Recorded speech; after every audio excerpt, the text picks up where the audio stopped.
सभी साथियों को नमस्कार। आज की वीडियो में और मेरे चैनल में आप सबका हार्दिक स्वागत है। साथियों, निर्वाचन सामग्री जमा कराए जाने की व्यवस्था को लेकर के निर्वाचन प्रक्रिया की समाप्ति के पश्चात आपके द्वारा जो सामग्री जमा कराई जाएगी उसके लिए एक व्यवस्थित व्यवस्था की गई है। सामग्री जमा करने हेतु काउंटर प्रत्येक विधानसभावार बनाए गए हैं जिसमें आपको सामग्री शाम को जमा करानी है। साथियों, सामग्री जमा कराने को लेकर के जो हमारे पैकेट तैयार करने की एक प्रक्रिया है, कितने पैकेट तैयार करेंगे, किस लिफाफे में क्या क्या सामग्री रखी जाएंगी, उसमें निर्वाचन आयोग ने थोड़ा सा बदलाव किया है। तो उस बदलाव को, पूरी प्रक्रिया को आज की वीडियो में समझेंगे। जो साथी चैनल पर पहली बार हैं वो चैनल को एक बार ज़रूर सब्सक्राइब कर दें, वीडियो को अधिक से अधिक शेयर करें और वीडियो को बिना स्किप किए पूरा देखें। साथियों, सबसे पहला जो पैकेट हमारा तैयार किया जाएगा वो है हमारा ईवीएम के कागजात से संबंधित लिफाफा।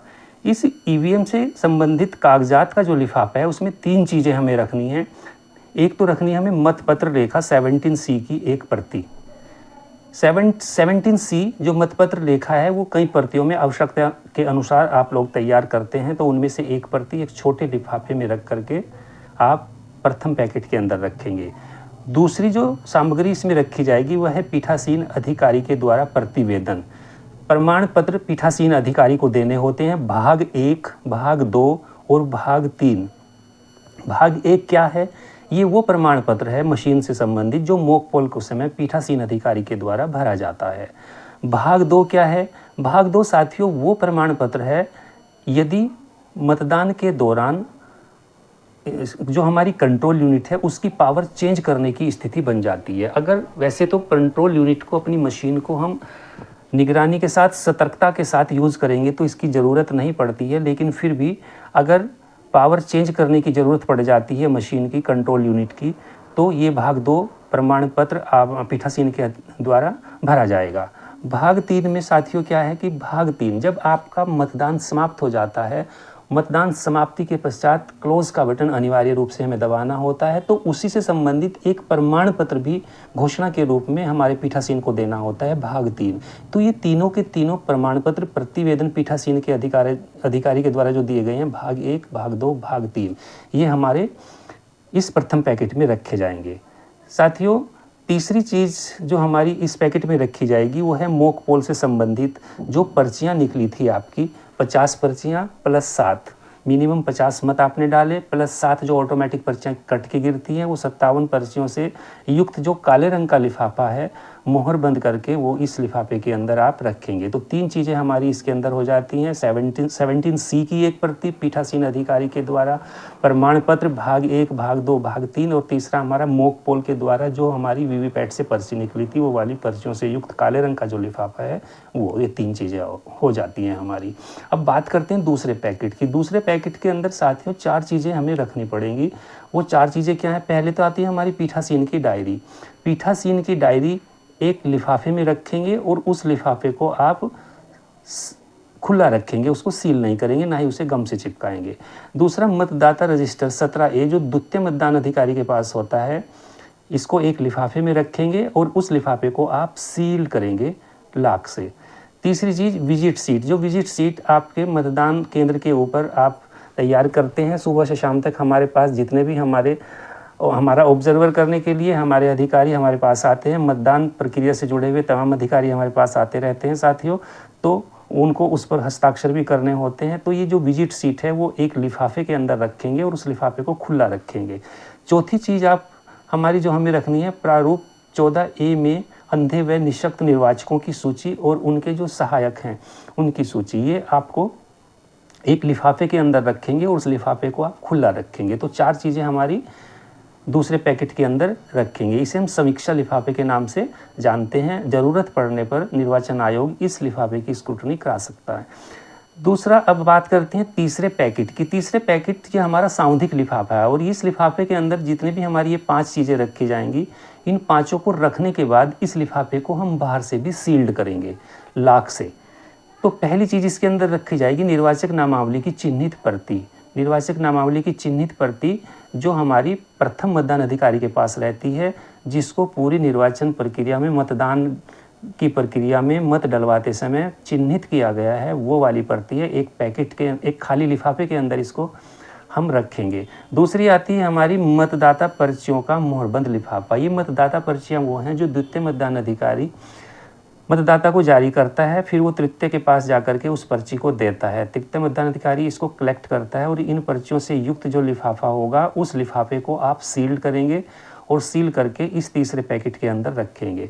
तीसरा पैकेट जो हमें रखना है, तीसरी सामग्री है हमारी अप्रयुक्त निवेदित मतपत्रों का मोहरबंद लिफाफा।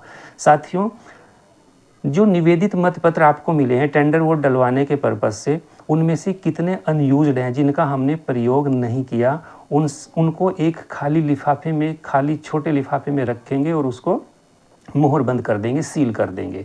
चौथी चीज़ हमें तीसरे पैकेट में रखनी है प्रयुक्त निवेदित मतपत्रों का लिफाफा, जो हमारे अगर हमारे बूथ के ऊपर, हमारे मतदान केंद्र के ऊपर कोई टेंडर वोट पड़ा है या जितने भी टेंडर वोट पड़े हैं वो जो मतपत्र हैं, जो बैलेट हैं, उनसे प्रयुक्त लिफाफा है और उन मतदाताओं की सूची प्रारूप 17B में बना करके तैयार करके ये दोनों चीज़ें एक लिफाफे में रखेंगे और उस लिफाफे को हम सील कर देंगे। पांचवी चीज़ जो रखेंगे प्रारूप 14 में चैलेंज मतों की सूची।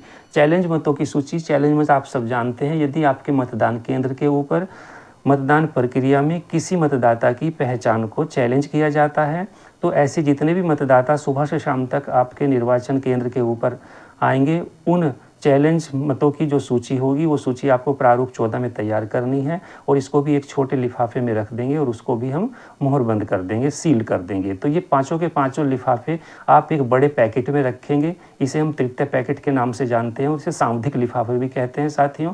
और इस पैकेट को बाहर से भी आप सील्ड कर देंगे। अब बात करते हैं हमारा चौथा लिफाफा। चौथा लिफाफा जो चतुर्थ पैकेट है, ये असावधिक लिफाफा है। ये पैकेट हमारा पूरा खुला रहेगा। इसके अंदर कुछ एक दो चीज़ें हैं जो हमें सील करनी है, मतलब वो जिस पैकेट के अंदर रखी जाएंगी, जिस लिफाफे के अंदर वो सामग्री रखी है, उस छोटे लिफाफे को सील करेंगे। क्या क्या है वो 11 चीज़ें, चलो देखते हैं। पहली है इसमें निर्वाचक नामावली की अचिन्हित प्रतियाँ। साथियों, 4 प्रतियां निर्वाचक नामावली की आपको सामग्री प्राप्त करते समय प्राप्त होंगी। उनमें से एक हमारी चिन्हित जो हम रख चुके हैं, जो उसमें से 3 प्रतियां बचती हैं वो अचिन्हित के रूप में जानी जाती हैं। वो तीनों की तीनों एक लिफाफे के अंदर रखेंगे और उस लिफाफे को खुला ही रखेंगे। दूसरी हमारा प्रारूप 10 में मतदान अभिकर्ताओं के नियुक्ति पत्र। जो अभिकर्ता हमारे पास एजेंट बनने के लिए आते हैं, वो जो नियुक्ति पत्र लाते हैं, उन नियुक्ति पत्रों से युक्त लिफाफा होता है और उनकी एक सूची भी तैयार करते हैं। वो दोनों चीज़ें हम दूसरे पैकेट के अंदर रखेंगे और इसको भी खुला रखेंगे। तीसरी चीज़ हमें इसमें जो रखनी है, प्रारूप 12B में निर्वाचन ड्यूटी प्रमाण पत्र। ये जो है साथियों, यदि आपके मतदान केंद्र के ऊपर EDC की सुविधा किसी मतदान कार्मिक को प्राप्त हुई है तो उनका जो प्रमाण पत्र है, जो 12B है प्रारूप, उसकी प्रति आपको इस लिफाफे में रखनी है और इसको भी आप खुला रखेंगे। चौथी चीज़ है हमारी पीठासीन अधिकारी की घोषणाएं। जितनी भी घोषणाएं सुबह से शाम तक विशेष परिस्थितियों के कारण भी हमारे पीठासीन अधिकारी को करनी पड़ती हैं। साथियों, जितनी भी घोषणाएं की जाती हैं उन घोषणाओं से संबंधित एक छोटा लिफाफा होगा और इसको भी हम खुला रखेंगे, इस पैकेट के अंदर रखा जाएगा। पांचवी चीज़ हमें रखनी है चैलेंज मतों के संबंध में प्राप्त रसीद एवं नकदी धनराशि यदि कोई हो तो बिना मोहरबंद लिफाफे में। साथियों, चैलेंज मत अगर कोई आता है, आपने कोई चैलेंज फीस उनसे प्राप्त की है, तो इस तरह का अगर कोई केस है उसकी रसीद से संबंधित लिफाफा होगा। और कोई धनराशि भी अगर आपने जब्त की है किसी की प्रक्रिया को संपादित करते हुए, तो वो नकदी भी आपको इस लिफाफे के अंदर रखनी है और ये लिफाफा भी आपका खुला रहेगा। साथियों, छठी चीज़ हमारी है इसमें अप्रयुक्त और क्षतिग्रस्त विशिष्ट टैग, स्पेशल टैग भी इसे हम कहते हैं, पेपर सील बिना मोहर बंद लिफाफे में। साथियों, आपको मशीन को सील करने के लिए जो टैग मिली हैं, जो पेपर सील मिली हैं, उनमें से जो यूज़ नहीं हुई या क्षतिग्रस्त हैं उनसे युक्त लिफाफा होगा। ये हमारा 6 नंबर का। अब 7वीं वस्तु, हमारी 7वीं सामग्री रखी जाएगी अप्रयुक्त मतदाता पर्ची बिना मोहरबंद लिफाफे में। अप्रयुक्त मतदाता पर्ची जो हमारी द्वितीय मतदान अधिकारी के पास होती हैं, जिनको यूज़ नहीं किया गया, जो बच जाती हैं पूरा मतदान कराने के बाद, उनसे युक्त लिफाफा होगा। ये लिफाफा भी हमारा खुला होगा। और 8वीं सामग्री का जो लिफाफा होगा, निर्वाचक द्वारा आयु के संबंध में घोषणा पत्र संबंधी लिफाफा। यदि आपके मतदान केंद्र पर सुबह से शाम तक कोई ऐसा मतदाता भी आ जाता है जिसकी आयु को लेकर के चैलेंज किया जाता है, वो उससे घोषणा पत्र भी भरवाया जाता है। यदि इस तरह का कोई मतदाता आता है तो उसका जो घोषणा पत्र है वो इस एक छोटे लिफाफे में रख करके 8वें नंबर पर इस पैकेट के अंदर रखेंगे। 9वीं सामग्री है हमारी परीक्षण मत के तहत निर्वाचक द्वारा घोषणा पत्र। यदि आपकी मतदान प्रक्रिया के अंदर किसी मतदाता को परीक्षण मत की अनुमति दी जाती है, ये बहुत विशेष परिस्थिति बन जाती है। वैसे तो इसके चांसेस नहीं है साथियों, हमारी मशीन बिल्कुल पारदर्शिता कार्य कर रही हैं, लेकिन अगर बन जाती है तो उसका जो घोषणा पत्र भरा जाएगा उससे युक्त लिफाफा होता है। 10वीं हमारी इसमें सामग्री रखी जाएगी एएसडी सूची में नामित निर्वाचकों का घोषणा पत्र। जो एएसडी सूची आपको प्राप्त होगी और उस एएसडी सूची से कोई मतदाता मत डालने के लिए आता है तो उनसे भी एक घोषणा पत्र दिया जाता है, उससे युक्त लिफाफा होगा। साथियों 11वीं इसके अंदर सामग्री होती है हमारी पुलिस थाना प्रभारी को शिकायती पत्र। तो ये हमारा 11वां लिफाफा होगा। साथियों इसमें से हमारी अगर आपके मतदान केंद्र के ऊपर कोई भी परिस्थिति नहीं घटी है, जैसे पुलिस थाना प्रभारी को कोई शिकायती पत्र नहीं है, एएसडी सूची से कोई मतदाता नहीं आता है, परीक्षण मत भी आपके यहाँ पर नहीं डाला जाता है, निर्वाचन द्वारा आयु के संबंध में भी कोई किसी को चैलेंज नहीं किया जाता है, कोई घोषणा नहीं होती है, तो ऐसे स्थिति में भी हमें इनकी लिफाफे ज़रूर तैयार करने हैं। उसमें नील का प्रारूप डालते हुए आप इनके लिफाफे अनिवार्य रूप से तैयार करें। तो ये 11 चीज़ें हमारी चौथे पैकेट के अंदर आ जाती हैं। ये हमारा असैद्धांतिक लिफाफा है, ये लिफाफा हमारा खुला रहेगा। साथियों 5वें पैकेट के अंदर हमारी 3 चीज़ें रखी जाएंगी। पहली है पीठासीन अधिकारी की पुस्तिका, जो आपको सामग्री प्राप्त करते समय आपके थैले से आपको प्राप्त हुई है।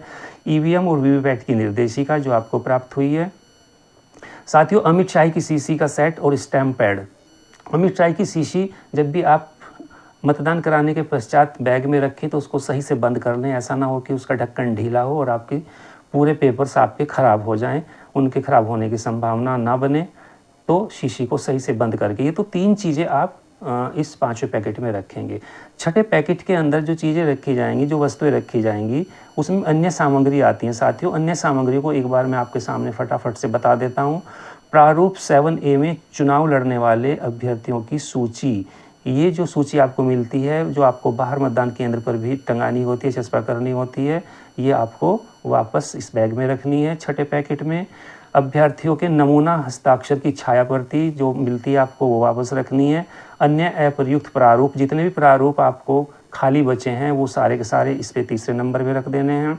चौथी सामग्री हमारी पीठासीन अधिकारी की धातु मोहर, जो आपको पीतल की एक मोहर मिलती है, वो चौथी सामग्री है। साथ ही पीतल की मोहर आप अपनी पॉकेट में रख लें, स्पेशल इसको अलग से जमा कराना होता है। और 5वीं वस्तु हमारी आती है निवेदित मतपत्र निशान लगाने के लिए तीर के निशान वाली रबर मोहर, जो टेंडर वोट डालने की प्रक्रिया में यूज़ की जाती है, वो वाली ये आपकी मोहर हो गई। और 6ठे नंबर पर हो गई अमिट शाही रखने के लिए कप जो मिलता है आपको, वो सामग्री हो गई। 7वें नंबर पर स्टेशनरी कंटेनर, जिसमें प्रयुक्त और शेष स्टेशनरी सामग्री जो आपको बैग मिलता है खाली, इसके अंदर पूरी स्टेशनरी आपको दी जाती है, सामग्री दी जाती है, ये कंटेनर उस बैग को कहा गया है। साथियों मतदान प्रकोष्ठ, इसके अंदर हमारी बैलेट यूनिट और वीवीपैट रखी थी। गत्ते का जो प्रकोष्ठ है ये वो है, उसकी संख्या कितनी भी आपको मिले हैं वो हो जाता है हमारा। और आगे आता है मतदान अधिकारियों के यात्रा भत्ता पत्रक यदि कोई हो तो ये समस्त जितनी भी सामग्री आपकी बच जाती है ये 6ठे पैकेट के अंदर आपको रखनी है। तो इस प्रकार से 6 पैकेट तैयार करके आप निर्धारित काउंटर पर जाकर के अपनी सामग्री को जमा कराएंगे। और इसको जिस प्रकार से प्रक्रिया बताई है उस प्रक्रिया से आप तैयार करेंगे तो निश्चित रूप से आपको कोई समस्या नहीं होने वाली है। तो आशा करता हूं कि आज की वीडियो आपको पसंद आई होगी। साथियों निर्वाचन से संबंधित पूरी प्रक्रिया, मतदान प्रक्रिया से संबंधित जो भी आपका कोई क्वेश्चन है तो आप कमेंट बॉक्स में ज़रूर अपना कमेंट करें। तो आज की वीडियो को अधिक से अधिक शेयर करें और लाइक का बटन दबाना ना भूलें। साथियों आज की वीडियो में बने रहने के लिए बहुत बहुत धन्यवाद।